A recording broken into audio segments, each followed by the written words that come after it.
আসসালামু আলাইকুম।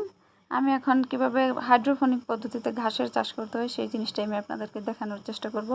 তো আমি ভুট্টা দিয়ে করব। ভুট্টাটা হলো সারা রাত ভিজিয়ে রেখেছিলাম 24 ঘন্টার মতো। সকালবেলা আমি এভাবে ভুট্টাটাকে বস্তার মধ্যে রেখে দিয়েছি। তো বস্তার মধ্যে রেখে দিয়ে হলো এইভাবে জাগ দিয়ে রেখেছিলাম 24 ঘন্টা।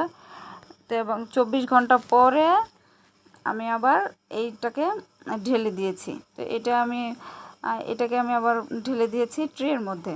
তো ট্রের মধ্যে ঢেলে দেওয়ার পরে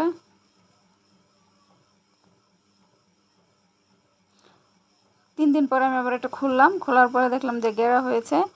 তো গেরা হয়েছে, কিছু কিছু শিকড় হয়েছে, অল্প, খুব বেশি হয় নাই। তো আমার আসলে ঘাসটা হয় নাই, ভুট্টাগুলো ভালো ছিল না, বাজারের ভুট্টা ছিল সে কারণে আর ভালো হয় নাই, অপরিপক্ক ছিল এই জন্য।